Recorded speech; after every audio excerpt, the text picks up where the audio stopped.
What if your company's real headquarters, like the actual nerve center, isn't actually where the plaque on the building says it is? Right. I mean, I want you to picture the official organizational chart hanging in your boardroom right now. You know the one. Yeah, the classic pyramid. Exactly. The neat little boxes flowing downward, the clear lines of authority radiating out from, say, New York or London or San Francisco. Mm-hmm. What if I told you that chart is, well, essentially telling a polite fiction? It's the kind of premise that makes corporate leaders very uncomfortable, isn't it? Oh, absolutely. Because we inherently trust those physical and legal structures we build. Yeah. We just assume that the center of power is exactly where the incorporation documents say it is. Right. We assume the brain of the company is wherever the executive suite is located. But the reality on the ground is, well, it's telling a completely different story. So welcome to our deep dive today. Glad to be here. We have an absolutely massive stack of sources on the table in front of us. We're talking deep dive industry research reports, granular corporate case studies, policy briefings, macroeconomic data. A lot of heavy reading for this one. Yeah, definitely. And our mission today is to take all of this material and uncover a massive, largely hidden power shift that's happening right now inside the world's largest multinational companies. It's a huge shift. We are exploring the evolution of India's global capability centers. And, most people just call them GCCs. Right, GCC. Because these hubs, which started out decades ago as just like basic back office support, have quietly and very methodically transitioned into the actual operational control centers of major global enterprises. And that transition, which, by the way, has happened mostly under the radar of traditional corporate governance, has created what our sources refer to as a dangerous governance gap. Yeah, that term comes up a lot. It does. And I want to be clear right off the bat for anyone listening, this isn't just a quirky human resources issue. Right. It's not just about org charts. Exactly. And it's certainly not just a real estate footprint discussion. Heading into 2026, this governance gap is a fundamental crisis. It's a crisis of enterprise risk, regulatory compliance, and just, well, core business strategy. Because if you don't know where the levers are... Exactly. If you don't know where the actual physical levers of your company's critical systems are being pulled, you cannot adequately protect the enterprise. It really is that simple. So we're going to unpack this entire phenomenon. Our goal today is to walk you through exactly how this power shift happened, and we're going to introduce you to a highly practical 48-hour diagnostic tool. That's a great tool. It is. So you can test your own organization for this governance gap. And we'll outline exactly how smart leaders are preemptively restructuring their operating models. Right, getting ahead of the curve. Yeah, we're talking about upgrading from a traditional headquarters to a co-HQ model before a major systemic crisis, forces their hand. I really see this as a massive corporate fault line. It's like a detective story about who actually runs the global economy. It really is a detective story. And to understand how we got to this fault line, we first have to grapple with the sheer tectonic scale of what has actually been built in India over the last 2 decades. Numbers are staggering. They are. India is now the undisputed GCC capital of the world. According to the data in our sources, it currently hosts over 1,760 of these massive centers. Wait. 760. That's not just a few satellite offices. No, not at all. And the projections say that number is going to hit somewhere between 2,100 and 2,200 by 2030. We are talking about an entire economic ecosystem generating roughly $68 billion in direct economic value. Yeah, and employing over 1.9 million highly trained, tech-ready professionals. But if we just look at the raw numbers, we sort of miss the point. How so? Well, the size isn't the real story. The story is the radical evolution of the work itself. To understand why this governance gap exists in the first place, we have to trace the history of these GCCs through 4 distinct phases. Okay, 4 phases. Right, because corporate memory is very sticky, and many executives are still managing their companies like we are back in phase 1. So let's break those phases down. Phase 1, if I'm reading the history right in these reports, was the classic late 90s, early 2000s model. The beginning of the outsourcing boom. Exactly. Pure cost savings. Labor arbitrage. You have these repetitive, low-stakes, highly manual tasks, data entry, basic call center work, legacy IT maintenance. Right. And you move it to India simply because the hourly wage is like a fraction of what it is in the US or Europe. That's exactly right. The primary KPI, the key performance indicator, was literally just dollars saved. Just slashing budgets. Yes. The corporate mindset was just lift and shift. take a non-core process, put it in a box, and send it overseas. But then, as the teams in India mastered those processes, we naturally entered phase 2. The phase 2 is where things start getting optimized. Yeah, this phase brought a focus on quality and efficiency. It wasn't just about doing it cheaper anymore. It was about doing it better. You started seeing Six Sigma methodologies, major process reengineering, continuous improvement loops. The GCCs began looking at the really messy processes handed to them by HQ and saying, hey, we can actually streamline this. So they moved from just following the recipe blindly to actually rewriting the recipe to make it faster. Exactly. But, and this is key, they were still firmly in the support category. Still back office. Right. Then came phase 3, which was a massive structural leap. This phase was heavily driven by the global shift toward digital transformation, mobile computing, and the cloud. Oh, right. The cloud era changed everything. It did. GCCs stopped just fixing old processes and started owning advanced analytics, deep technology integration, and core research and development. Right. Phase 3 is where the shift really accelerates because you see companies setting up massive R&D campuses in places like Bengaluru or Hyderabad. Huge campuses. But even then, there was still this lingering sense that HQ in Silicon Valley or London was coming up with the grand vision, and India was just executing the technical back end. Yes, that was the perception. But our sources make it very clear. We are no longer in phase 3. We are squarely in phase 4. And phase 4 basically changes the entire paradigm. It really does. Phase 4 is where the GCC becomes the transformation hub, driving AI-first operations for the entire global enterprise. They are the hub. Exactly. They are no longer executing someone else's vision. They are actively generating the vision. Look at the staggering numbers from the research here. 58% of these centers are actively adopting agentic AI, and 83% are scaling generative AI across global operations. Let's pause on that term for a second because agentic AI gets thrown around a lot in tech circles right now.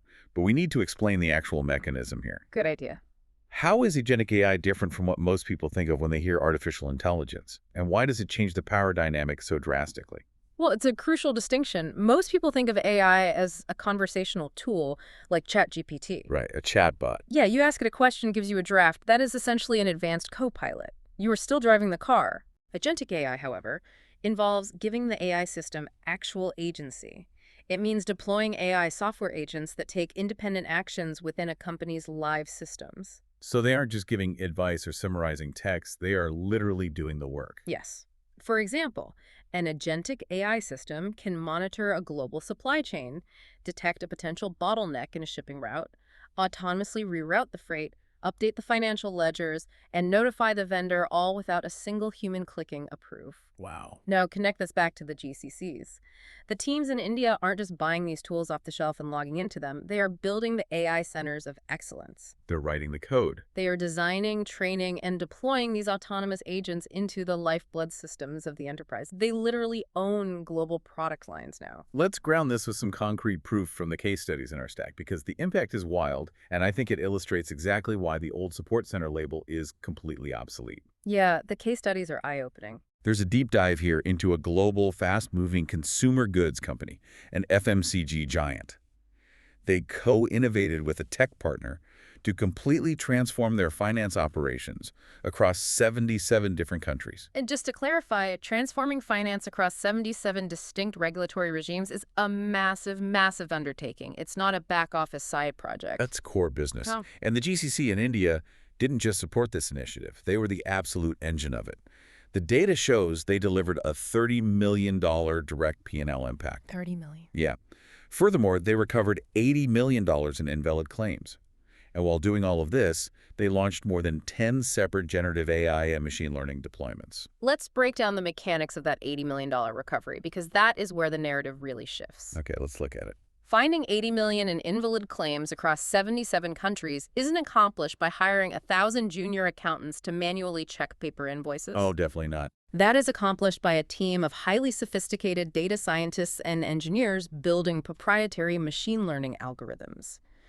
Algorithms that scan millions of microtransactions, identify complex fraud patterns or billing errors that a human would frankly never see, and autonomously clawing that money back. Right. That is a strategic, value-creating, offensive business maneuver. That's a really great point. You don't just stumble into $80 million of recovered revenue by answering IT support tickets faster. No, you don't. What about the real estate sector? The sources detail a Fortune 500 real estate services leader.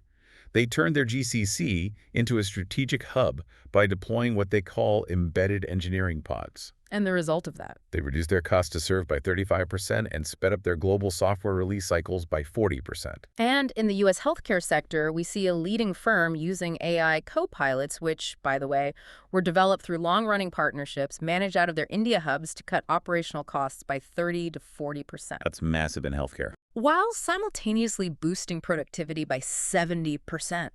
We're talking about over $100 million in realized savings while maintaining 99.99% accuracy in highly regulated healthcare environments. Okay, here is where I want to push back a little, or rather, where I want to reframe how we are looking at this. Okay, sure. Because when I read all these statistics, the 80 million recovered, the 40% faster release cycles, massive AI deployment, the analogy that keeps jumping into my head is a Broadway theater production. A Broadway show. Okay, lay it out for me. Imagine you have this incredibly famous Broadway show. It's a massive hit.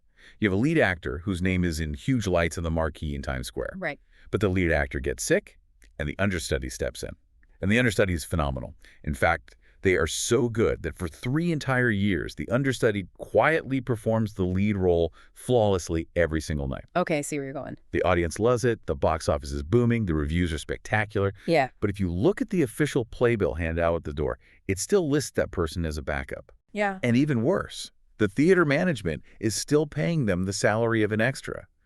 At what point does the understudy just walk into the producer's office and say, look, I am the show.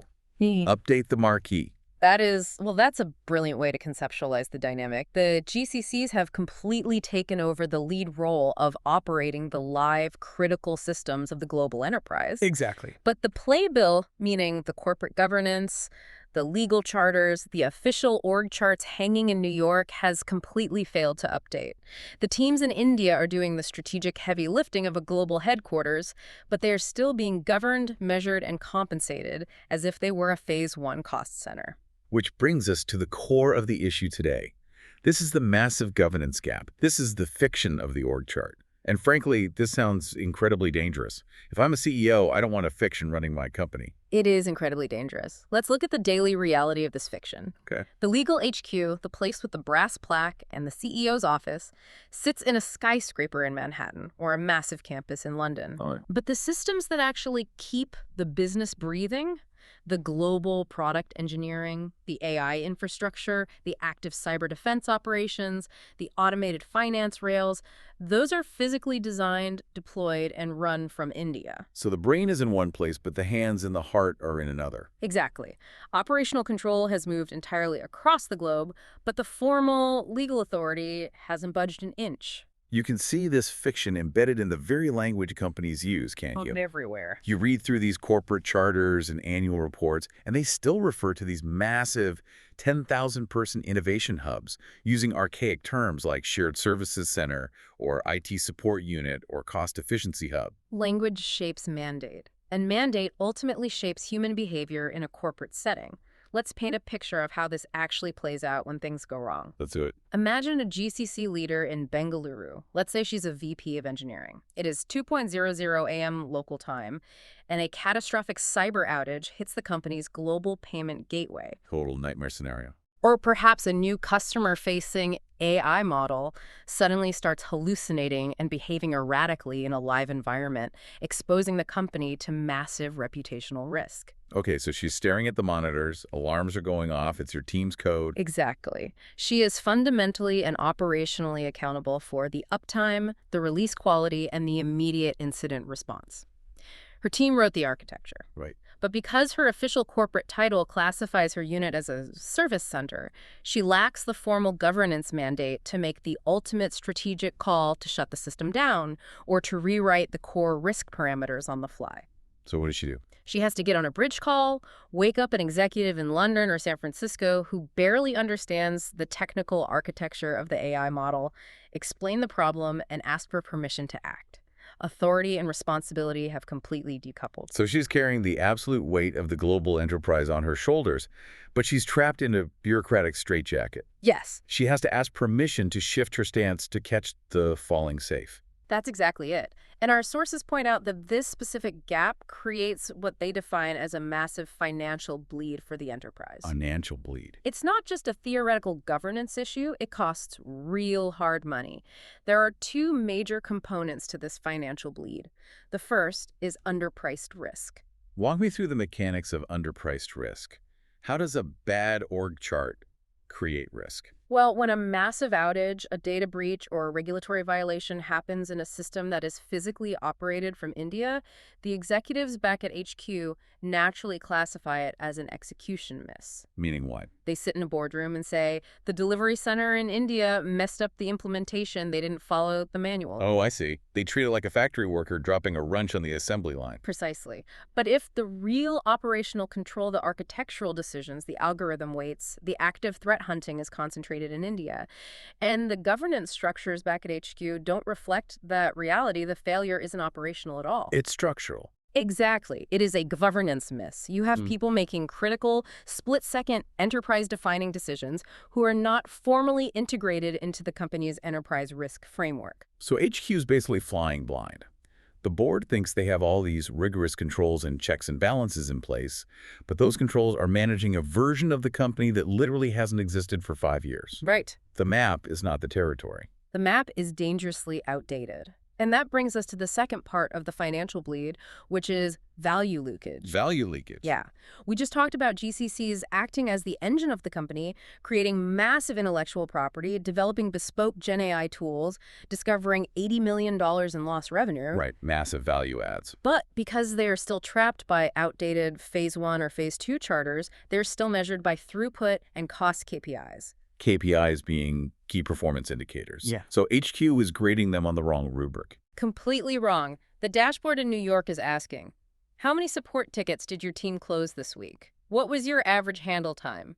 How much money did you save the company compared to last quarter? But wait, if I'm building an autonomous AI agent that completely eliminates the need for support tickets altogether, my ticket closure KPI is going to look terrible, or at least totally irrelevant. Exactly. You cannot ask a team of world-class engineers to think like visionary business owners, but govern them and measure them like an unavoidable expense. It's totally counterproductive. If a GCC is central to your global value creation, managing it on narrow cost reduction metrics is a catastrophic way to govern a strategic asset. You are artificially capping their potential because your corporate ego refuses to acknowledge what they have actually become. Okay, I have to stop you there because this is the part that genuinely baffles me. What's that? If I'm sitting on a corporate board and this fiction is actively leaking value and masking existential cyber risk, why on earth do companies allow it to persist? It's a fair question. I mean, why not just call an emergency meeting, hire some lawyers, and change the org chart? It seems like an obvious fix. That is the logical question, but it ignores the messy reality of corporate psychology and entrenched office politics. Office politics. The deeply uncomfortable truth is that ambiguity serves people right up until the exact moment a crisis hits. How does it serve them? Who actually benefits from this fiction? Almost everyone at the top. The traditional HQ executives like keeping symbolic primacy. It feels powerful to stand on a quarterly earnings call and say the brain of the company is in London or Silicon Valley. Sure, it sounds good to investors. It justifies their proximity to the CEO and their massive compensation packages. Meanwhile, boards of directors generally hate rewriting global governance structures. Too much paperwork. It requires opening up legally complex, politically fraught Pandora's boxes involving tax jurisdictions, transfer pricing, and executive liability. And what about the leaders in India? Why aren't they banging on the table demanding recognition? Many of them are just incredibly focused on the technology and the work. They keep absorbing this massive strategic load, building better AI models and keeping the lights on, often without aggressively renegotiating the economics or the titles. They're just doing the job. Right. So you have a situation where everyone is relatively comfortable pretending. The executives keep their prestige, the board avoids a legal headache, and the engineers get to play with the best tech. Ambiguity is great. It's a warm blanket. But as you said, it's great until things break. Exactly. Then that polite fiction of an org chart becomes Exhibit A in a massive class action lawsuit with a lot of angry corporate counsel attached. Absolutely. So if you're a leader listening to this right now, maybe you're a CIO, a chief risk officer, or a board member, and you're wondering if your own company is living inside this fiction, how do you figure it out? Right. Because I imagine asking the HR department for a report isn't going to uncover the truth. No, HR will just give you the polite fiction on a nice PowerPoint slide. To uncover the truth, our sources recommend a highly specific 48-hour diagnostic plan. 48 hours. Yeah, you don't need to hire a massive consulting firm for a 6-month engagement to find this fault line. You can stress test your own organization's reality in 2 days. Okay, I love practical takeaways. Let's walk through this 48-hour diagnostic step by step. Let's pretend I'm the CEO. What do I do on Monday morning? Step 1 is straightforward but revealing. You sit down with your core executive team and you write down the top 10 platforms, products, or processes without which the entire company stops functioning. We're talking about the lifeblood systems. Yes. The systems that, if they go offline, you are losing millions of dollars an hour, or you are instantly violating federal laws, or you literally can't make payroll. Okay, give me some examples. Maybe it's your central customer data platform, your core payment gateway, your primary cybersecurity threat hunting algorithm, or your global supply chain routing system. You need a list of the 10 undisputed pillars of your enterprise. Got it. I have my list of 10. What's step 2? Step 2 is to take that list and answer 4 critical, unvarnished questions for each one of those 10 systems. Okay. And you cannot accept the official HR answer. You have to find the operational truth. Okay, what is question 1? Question 1, where are the real day-to-day owners physically located? As in what city? Right, and I'm not asking where the executive sponsor sits. The executive sponsor is usually a senior VP in Chicago who gets updated once a month. I'm asking where the actual hands-on keyboard operators are sitting. That makes sense. Question 2. Question 2. Who actually makes the call when something breaks under pressure? When everything hits the fan, the servers are melting down, and a split-second decision needs to be made to sever a network connection or roll back a massive code deployment, who is actually typing the commands? Who pushes the big red button? Exactly. Question 3 is about accountability. Who carries the operational consequence? What does that mean? If the system stays broken, if the data is lost, whose neck is truly on the line for the uptime and the recovery? Who is the person sweating on their desk at 3 a.m. knowing their job depends on fixing it? Right. And finally, question 4. What is their formal mandate? What does their employment charter and their official title actually say? Okay. So once you answer those 4 questions for your top 10 systems, the diagnosis is immediate and, I assume, usually quite shocking. It's incredibly revealing. Because if you do this exercise in a modern multinational, the odds are incredibly high that you're going to find a glaring mismatch. Oh, absolutely. If you find that the real owners, the people typing the code, making the panic room calls, and carrying the burden of the recovery are sitting in a GCC in Pune or Hyderabad, but their formal title includes words like Service Center or Support Tech Level 2 or Delivery Specialist, you have uncovered a massive structural fault line. You have pinpointed the exact coordinate where your formal governance and your operational reality are completely divorced from one another. You know what this is like. It's exactly like pulling back the curtain on the Wizard of Oz. That's a great analogy. You've got the whole company, the shareholders, the regulators, all staring at this giant, terrifying floating head, which is the traditional HQ. Everyone thinks the floating head is running things. Right, the booming voice. But if you actually do this diagnostic, you pull back the curtain and realize the real machinery, the actual fire and smoke and levers, is being operated by an entirely different group of people behind the curtain. This diagnostic forces you to stop looking at the illusion and start looking at who is actually pulling the levers. That is a highly accurate visualization, Yeah. because here is the fundamental truth of business operations. Whoever operates the levers eventually sets the terms of the enterprise. Always. The entity controlling the live system holds the ultimate power, regardless of what the legal paperwork says. So let's say a brave executive does this diagnostic. They pull back the curtain, they see the glaring gap. They realize a 28-year-old support engineer in India is essentially holding the keys to the company's entire AI infrastructure. What exactly are they supposed to do about it? You can't just unsee it. You can't just close the curtain and pretend the floating head is real again. Oh, once you see it, you are legally and ethically obligated to fix the structure. And this brings us to the core solution outlined in our sources, restructuring the charters and pitching the co-HQ model. The co-HQ. Right. We need to introduce a new paradigm, a concept called the sovereign systems operator. Sovereign systems operator. I have to admit, that sounds a bit intense. It sounds like something out of a sci-fi novel about rogue AI. It's meant to be robust because it represents a serious shift in authority. To be clear, we are not suggesting that GCCs need to become politically or legally sovereign from the parent company. Right, they aren't seceding. Exactly. They are still part of the enterprise. What we are saying is they need to be recognized as operationally sovereign. Meaning what, exactly? Meaning they run the systems that keep the enterprise alive. Therefore, they must have the authority to govern those systems. They carry the continuity risk. Right. They heavily influence the company's regulatory exposure. They do not merely support the machine from the outside. They are inside operating the machine. So how do you practically restructure a dusty 15-year-old GCC charter to reflect that reality? What are the actual nuts and bolts of giving them this operational sovereignty? It happens in 3 distinct methodical steps. You don't just change the sign on the door. The first step is mandate mapping. Mandate mapping. Yes. You have to conduct an exhaustive inventory of actual control.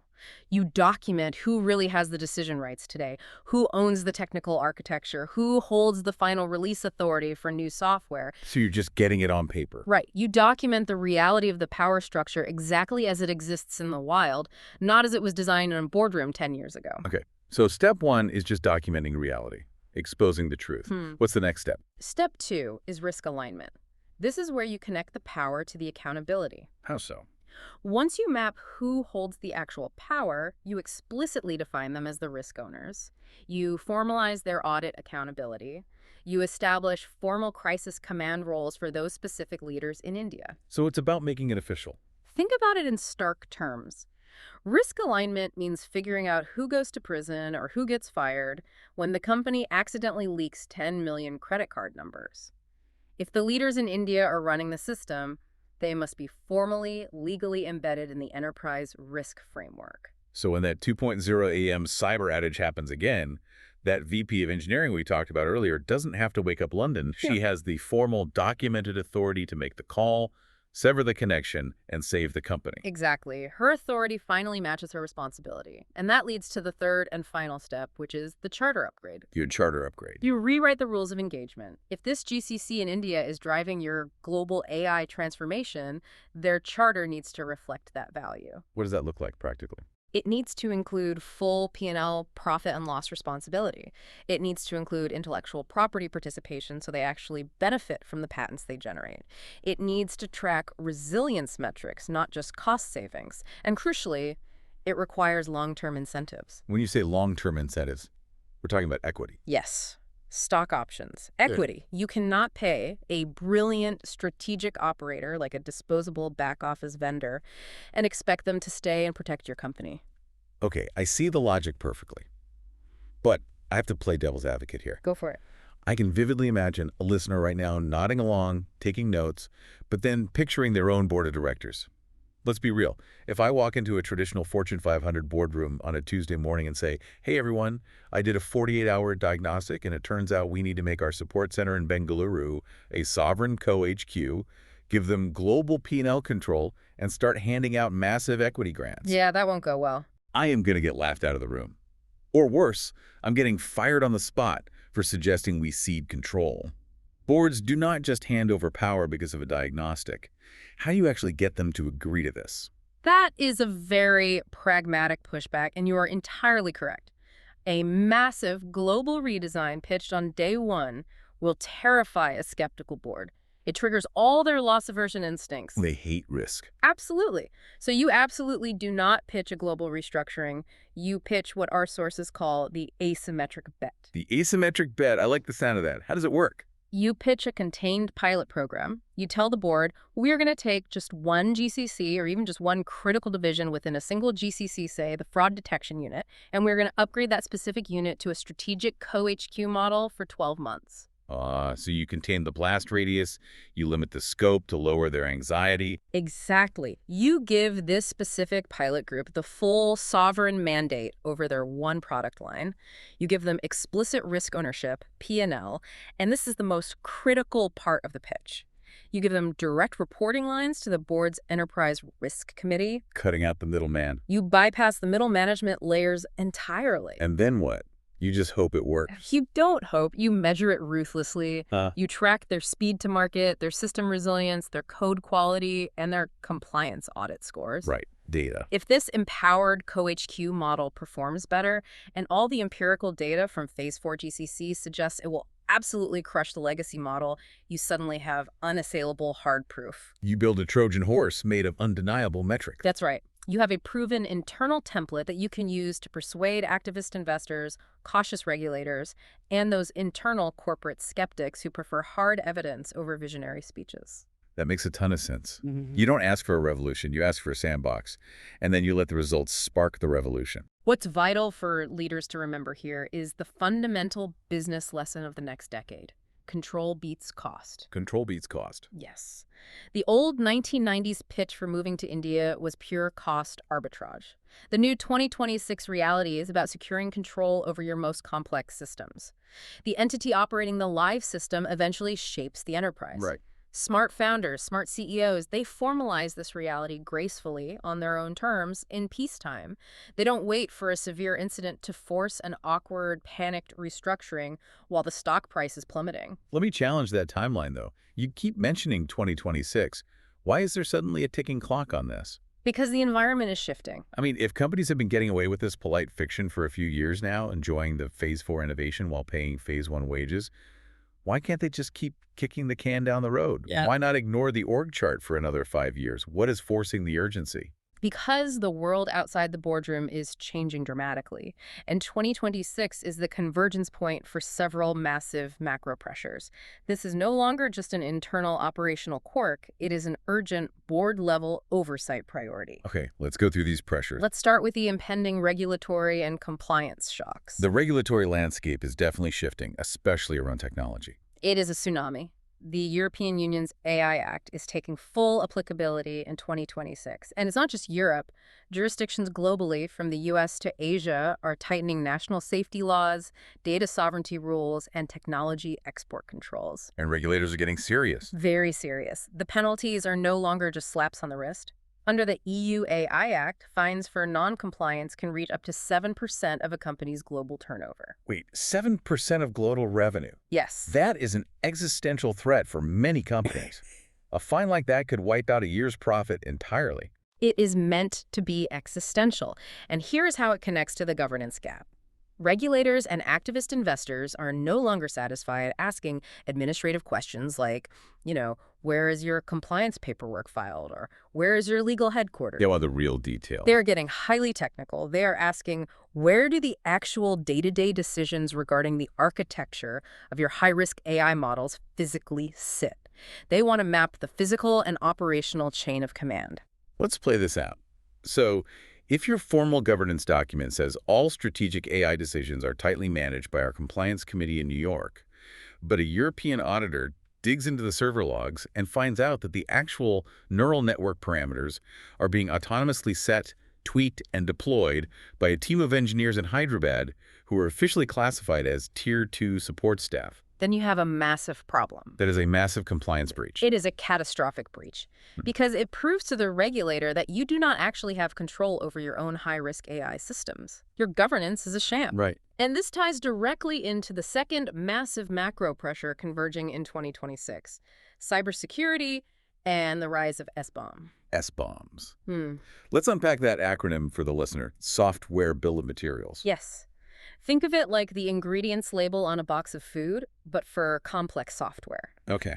Attackers are increasingly weaponizing AI to automate their attacks. We're seeing hyper-personalized phishing, deepfakes, and what security experts call ransomware 3.0, which acts completely autonomously inside a network. Scary stuff? In response to this AI-driven cyber war, government agencies like CISA in the United States are demanding incredibly strict software supply chain visibility. So they want to know exactly what open source libraries, what third-party code, and what APIs are baked into your software. You need an SBOM for all critical products. Exactly. You have to track every single third-party component. Now ask yourself, who is actually managing all those thousands of components, constantly pushing updates to the code base and monitoring the live telemetry for zero-day vulnerabilities? The GCCs in India, they're the ones actually building and maintaining the software stack. Exactly. If the GCCs are the ones on the front line fighting the AI-driven cyber war every single day, knowing exactly who commands those cyber workflows is critical. Right. You cannot claim to have a zero-trust architecture, technically,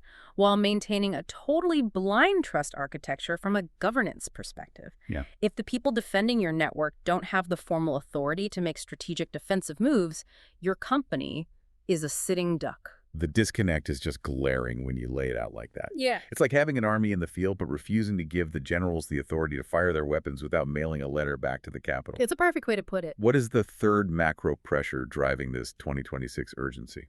The third pressure is all about talent and automation. And this is perhaps the most profound societal and economic shift happening in India right now. Talent is always the bottleneck. It is. According to deep research from the World Economic Forum cited in our sources, roughly 40% of core skills required in the workforce will change in the next few years. A massive portion of the entry-level, routine, white-collar work that historically built the Indian IT sector is going to be completely disrupted by generative AI. Right. The policy circle brief in our stack was very stark about this. The traditional pyramid model of IT services in India, the model where you hire 10,000 fresh college graduates every year to do highly repetitive documentation, manual software testing, or basic tech support, is under severe immediate threat. Because AI can do it. Exactly. Generative AI is absorbing those daily tasks. Yeah. An AI agent can write basic code and test it faster than a room full of junior developers. Exactly. The old Phase 1 and Phase 2 model of labor arbitrage is effectively dead. But here's the critical pivot. AI doesn't just destroy jobs. It augments and necessitates highly complex cognitive work. The human-in-the-loop stuff. Right. The future of the successful GCC requires advanced human-in-the-loop systems. It requires specialized prompt engineers, nuanced data annotators, AI model evaluators, and ethical AI architects who can ensure the algorithms aren't biased. It requires highly specialized, incredibly sought-after, expensive talent. You aren't hiring fresh graduates to follow a script anymore. You're trying to hire top-tier PhDs and visionary engineers. Yes, and here is where the governance gap triggers a fatal talent crisis for companies that refuse to adapt. If a company doesn't upgrade its GCC charters, if it stubbornly continues to treat these vital innovation centers like back-office cost centers, it will never attract or retain the top-tier leadership and specialist talent required to build and run 2026-level AI systems. Because if I'm a brilliant AI researcher or a top-tier cyber architect in Bengaluru, I have my pick of jobs. I can work for a nimble startup, or I can work for a massive multinational. Exactly. But I am absolutely not going to work for a multinational support desk where I have no strategic mandate, no equity, no P&L, and where my boss measures my worth based on a cost per ticket reduction. Precisely. Top talent demands autonomy and respect. They want P&L responsibility. They want to own the product lifecycle from start to finish. They want a seat at the big table. And if you don't give it to them? If you don't restructure the charter to give them that, you lose the talent to your competitors who do. And if you lose the talent that runs your core systems, that leads directly, inevitably, to systemic corporate fragility. Everything breaks down. You suffer more frequent outages, your product releases get delayed, your grand AI transformations fail because you literally don't have the people to execute them. So to bring it all together, if a board of directors looks at this situation, looks at the org chart and says, let's not rock the boat, let's just keep things as they are, they aren't just risking a little operational inefficiency. No, it's much bigger than that. By ignoring the governance gap, they are essentially blinding themselves to massive legal liabilities from the EU AI Act, severe cyber risks from unmanaged software supply chains, and a terminal talent drain, all at exactly the same time. That is the stark, unforgiving reality of the situation. You simply cannot govern a 2026 AI-first reality using a 2010 labor arbitrage charter. The underlying technologies have evolved. The geographical centers of excellence have evolved. The talent has evolved. So the governance has to evolve. The corporate governance must evolve to match, or the enterprise will eventually fracture under the stress of its own internal contradictions. This has been an incredibly eye-opening exploration. I want to synthesize exactly what we've covered today for everyone listening. It's a lot to take in. It is. So India's global capability centers have evolved light years beyond their origins. They are no longer just cost-saving back offices answering phones. They are the undisputed global innovation engines and the literal operational control centers for the world's largest companies. But the formal corporate governance, the legal charters, the org charts, the risk frameworks, is lagging dangerously behind this operational reality. The massive gap between the formal authority mapped out in HQ and the actual hands-on keyboard operational control sitting in India is actively leaking financial value and masking immense cyber and regulatory risk. And fixing it isn't about physically moving the legal headquarters to India. It's about acknowledging reality through structural change. It's about taking that 48-hour diagnostic, pulling back the curtain on your own operations, mapping out the real mandates, and actively adopting a co-HQ model. Empowering the real leaders. Right. It's about ensuring that the brilliant people who are actually running the machine have the formal legal authority to steer it, fix it, and protect it. Because when the dust settles, control always beats cost. The illusion of authority will not save you in a crisis. I want to leave you with a specific lingering thought to mull over today as you go back to your day-to-day operations. I want you to think about the single most critical digital system your company relies on, the one that keeps the lights on. The lifeblood system. If that system suffered a catastrophic failure and went offline tonight at 2:00 a.m., who is the very first person on Earth to get the call?